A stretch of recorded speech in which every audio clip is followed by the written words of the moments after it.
Colton starts off this hour in Nashville. Hi, Colton. How are you? I'm good. How are you guys? Great. How can we help?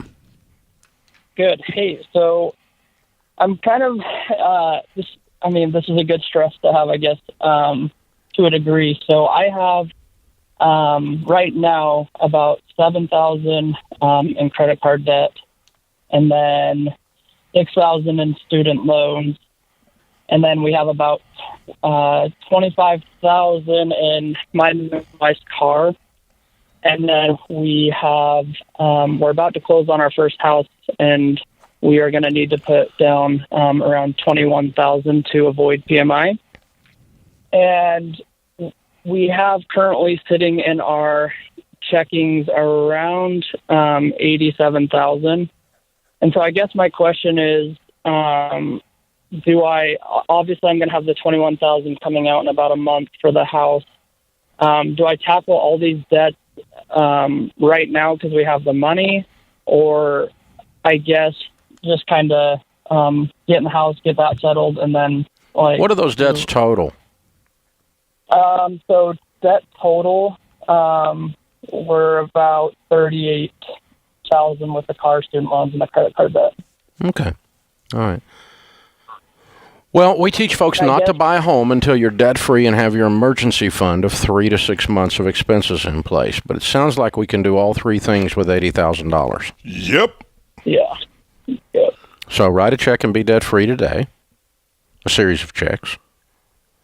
Put $21,000 aside for your down payment. Mm-hmm. And set the rest of it aside as your 3 to 6 months of expenses for your emergency fund. Yep.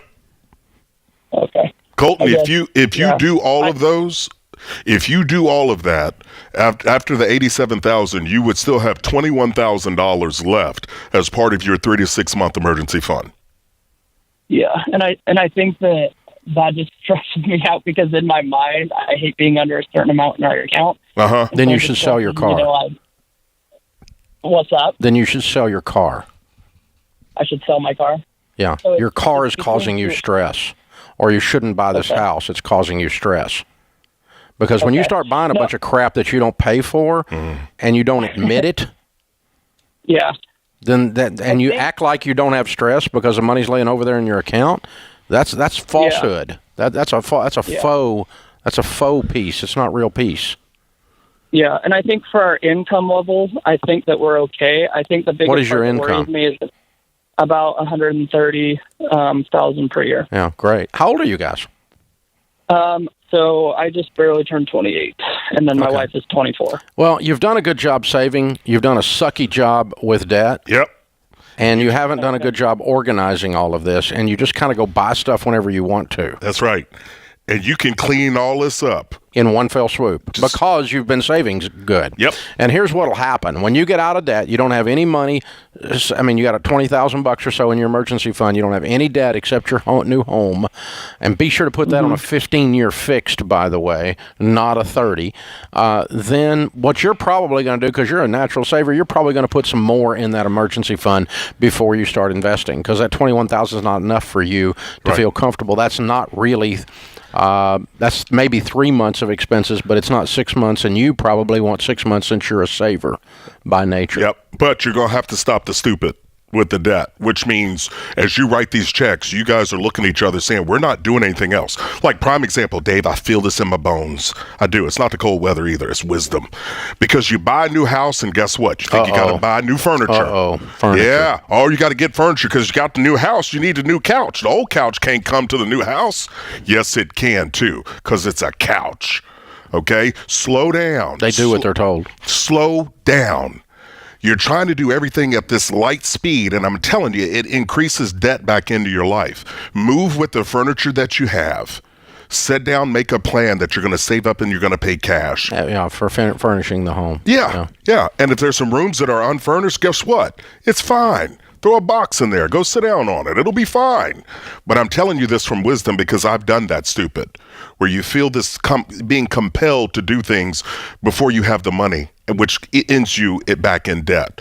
So Colton, take a deep breath, buddy.